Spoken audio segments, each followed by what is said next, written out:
మన వారాహి సిల్వర్ జ్యువెలరీలో అద్భుతమైన ఆఫర్స్ పొందండి మరియు కారు గెలుచుకునే గొప్ప అవకాశం. ట్రంప్కు మరోసారి ఝలకిచ్చింది బ్రిటన్. యుద్ధంలో పాల్గొనేది లేదంటూ మరోసారి తేల్చి చెప్పారు బ్రిటన్ ప్రధాని కీర్ స్టార్మర్.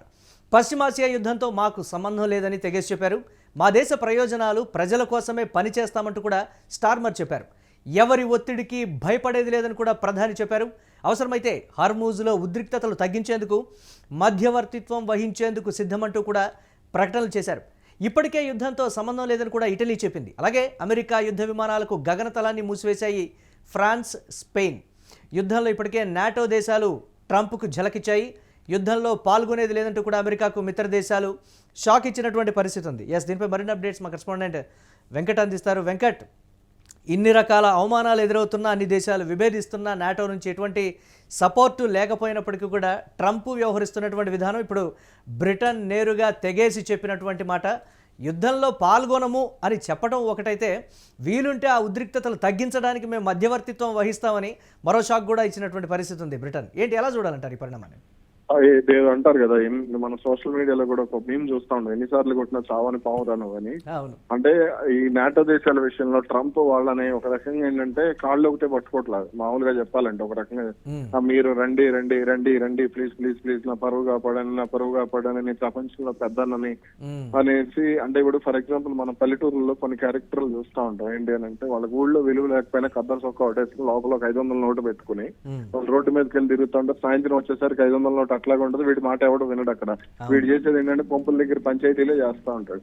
అలా ఇతని ఆలోచన విధానం గానీ ఇతని మనస్తత్వం గానీ దాదాపుగా అదే ఉంటుంది. ఆ బుల్లెట్ బండి మీద వేసి తిరుగుతాడు, ఊళ్ళో అందరికి పెద్ద మనిషిలా కనపడతాడు కానీ పెద్ద మనిషి కాదు. అలా ఇప్పుడు అమెరికా విషయంలో దాదాపుగా అదే జరుగుతోంది.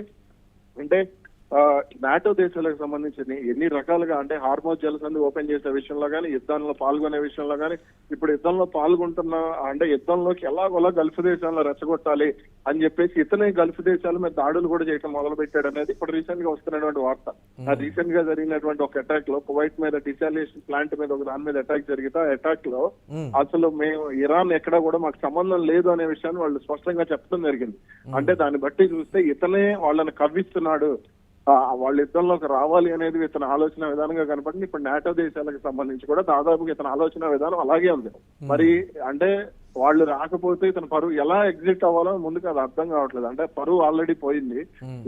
ఇప్పుడు ఇరాన్ మనం చూసుకుంటే అబ్బాస్ అరగ్జీ ఇరాన్ విదేశాంగ శాఖ మంత్రి కూడా ఒక విషయాన్ని క్లియర్ గా చెప్పాడు. నేను అంటే మా దగ్గర ఉన్నటువంటి స్టాక్ కి సంబంధించి ఓల్డ్ స్టాక్ మొత్తం క్లియర్ చేసుకున్నాం, ఇప్పుడు అంతా ఫ్రెష్ స్టాక్ ఉంది కాబట్టి ఇప్పుడు మిసైల్స్ కి సంబంధించి కానీ వీటికి సంబంధించి ఫ్రెష్ స్టాక్ ఉంది, ఫ్రెష్ స్టాక్ ని ఇప్పుడు యూటిలైజ్ చేసుకుంటాము అని చెప్పేసి చెప్పాడు.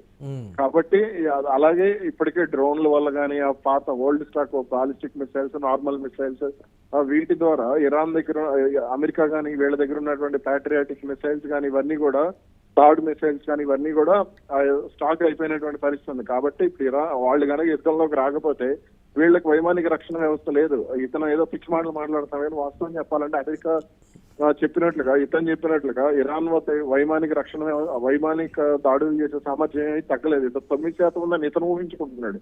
ఆ ఊహల ప్రకారం దాడులు చేస్తున్నాడు తప్ప వాళ్ళ వైమానిక సామర్థ్యం ఎక్కడా కూడా తగ్గలేదు.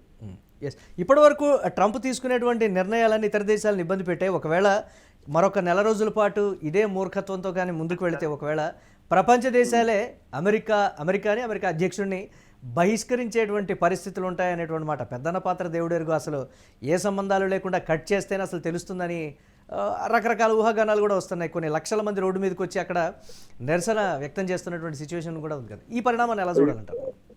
ఇప్పుడు వాళ్ళకు కూడా మనం ఒక విషయాన్ని ఆలోచించాలి. ఫర్ ఎగ్జాంపుల్ ఏదైనా గ్రామంలో మొన్నటిదాకా పెద్ద మనిషిగా ఉండి వాళ్ళ మైండ్ పోయి పిచ్చోడు అయిపోయాడు అనుకోండి, అతన్ని పెద్ద మనిషిగా చూడలేరు కదా, పక్కన కూర్చోబెడతారు గౌరవంగా. ఇప్పుడు అమెరికా విషయంలో వాళ్ళు ఎటువంటి దూకుడుగా విమర్శలు చేయకపోయినా ఇతన్ని సైడ్ కి నెట్టేసేటువంటి అవకాశాలు కూడా ఉంటాయి. కాబట్టి ఇతని భవిష్యత్తుని అమెరికా పరువు తీయకుండా ఉంటే మంచిది. వీళ్ళు ఇప్పుడు ఆఫ్ఘనిస్తాన్ మూడో ప్రపంచం అని చెప్తా ఉంటాడు. ఆఫ్ఘనిస్తాన్ ని లేదా ఇరాక్ ని లేదంటే కొన్ని సిరియా దేశాలని, ఇలాంటి దేశాలను మూడో ప్రపంచాన్ని విమర్శిస్తూ ఉంటాడు. ఇప్పుడు రేపు భవిష్యత్తులో మూడో ప్రపంచానికి అమెరికా నాయకత్వం వహించే పరిస్థితి కూడా అతను క్రియేట్ చేసేటువంటి అవకాశం ఉంటుంది. ప్రశాంతంగా ఉన్నటువంటి ప్రపంచాన్ని, ప్రశాంతంగా ఉన్నటువంటి వ్యాపారాలని, అంతర్జాతీయ రాజకీయాలని నాశనం చేసింది ట్రంప్, ఇజ్రాయెల్. కాబట్టి ఇక్కడ బ్రిటన్ చేసినటువంటి ప్రకటనకి 100% ప్రతి ఒక్కరు కూడా సమర్థించాలి. ఎందుకంటే ఇప్పుడు గల్ఫ్ దేశాలు ఎలాగ అమెరికా స్థావరాలకి ఆశ్రయం ఇచ్చి నష్టపోయినాయి కదా, అలాగే ఇప్పుడు రేపు పొద్దున వాళ్ళు కూడా ఏదో ఒక రూపంలో ఆశ్రయం ఇచ్చి నష్టపోతే వాళ్ళు కూడా ఇబ్బంది పడతారు కదా. కాబట్టి ఇక్కడ ట్రంప్ ఆలోచన విధానాన్ని వాళ్ళు తిప్పికొట్టడం అనేది కరెక్ట్. వాళ్ళ దేశ భవిష్యత్తును దృష్టిలో పెడతాయి. అలాగే ముస్లిం దేశాలు, ముస్లిం వ్యక్తుల అంటే ముస్లిం ప్రజల ప్రభావం కూడా బ్రిటన్ లో కానీ చాలా దేశాల్లో కానీ ఎక్కువగా ఉంటుంది. మన ఫ్రాన్స్ కానీ ఇలా యూరోప్ కంట్రీస్ వెళ్తే టర్కీ నుంచి వెళ్ళిన వాళ్ళు కానీ, గల్ఫ్ కంట్రీస్ నుంచి వెళ్ళిన వాళ్ళు కానీ ఇలా చాలా మంది ఉంటారు. పాకిస్తాన్ నుంచి ఒకవేళ బ్రిటన్ ఏమైనా ఇబ్బంది పెడతాడా ఆర్థికంగా కావచ్చు, లేకపోతే ఇతరత్ర విషయాలు ఏం చేస్తారండి? ఏం చేస్తారు? ఏమీ చేయలేరు. అవన్నీ కూడా ఇప్పుడు వాళ్ళకి అక్కడ ప్రజలతో, అక్కడ ఐటీ కంపెనీలకు అవసరం లేదా? వ్యాపారస్తులు ఉండరు అక్కడ. బ్రిటన్ కి సంబంధించిన వ్యాపారస్తులు అమెరికాలో ఉండరా? ప్రభావం చూపించగలిగే అమెరికా వ్యాపారస్తులు ఉండరా? కాబట్టి ఆయా దేశాల్లో వ్యాపారాలు నష్టపోవడానికి ఎవడో ఆలోచన చేయడు. ఈ రోజుల్లో గుడ్డిగా నమ్మి ఒకటితో పాటు ఒకటి వచ్చి గ్రామాల్లోనే రావట్లేదండి. ఇప్పుడు ఫర్ ఎగ్జాంపుల్ మన రాయలసీమ ఫ్యాక్షన్ చూస్తే ఏదైనా కుటుంబం ఫ్యాక్షన్ లో ఉంటే ఒక కుటుంబాన్ని దూరం పెడుతున్నారు. కాబట్టి ఇక్కడ కూడా దాదాపుగా అలాగే జరుగుతుంది. ట్రంప్ ని కూడా అలాగే దూరం పెడతారు. ఈ సందర్భంగా వస్తున్నది ఏంటంటే బ్రిక్స్ దేశాలు ఒక కరెన్సీని క్రియేట్ చేసుకొని దానిలోనే మారకాన్ని మనం చేయాలి అనేటువంటి ఒక ఇదిలో ఉన్నాయి. ఇప్పుడు దీనితో కూడా ఆయా దేశాలన్నీ కూడా వారి వారి సొంత కరెన్సీలోనే వ్యాపారం చేయాలనేటువంటి ఇతర దేశాలతో అనే ఒక నిర్ణయానికి వస్తున్నాయని కూడా వస్తున్న వార్తలు. వెంకట్, దీన్ని ఎలా చూడాలంటారు మనం? ఎస్ వెంకట్, వినిపిస్తోందా మీకు? హలో, ఎస్ వెంకట్, వినిపిస్తోందా మీకు?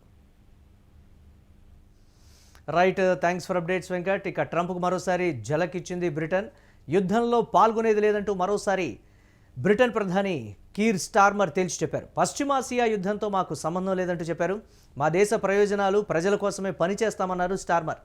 ఎవరి ఒత్తిడికి భయపడేది లేదన్నారు ప్రధాని. అవసరమైతే హర్మూజ్లో ఉద్రిక్తతలు తగ్గించేందుకు మధ్యవర్తిత్వం వహించేందుకు కూడా సిద్ధమంటూ ప్రకటనలు చేశారు. ఇప్పటికే యుద్ధంతో సంబంధం లేదని కూడా ఇటలీ చెప్పింది. అమెరికా యుద్ధ విమానాలకు గగనతలాన్ని మూసివేశాయి ఫ్రాన్స్ అండ్ స్పెయిన్. యుద్ధంలో ఇప్పటికే నాటో దేశాలు ఝలకిచ్చాయి. అయినప్పటికీ కూడా ట్రంప్ నిర్ణయాల్లో కానీ ఆలోచన విధానాల్లో కానీ ఎలాంటి మార్పు లేదు. అయితే యుద్ధంలో పాల్గొనేది లేదంటూ కూడా అమెరికాకు మిత్ర దేశాలు భారీ షాక్ ఇచ్చాయి.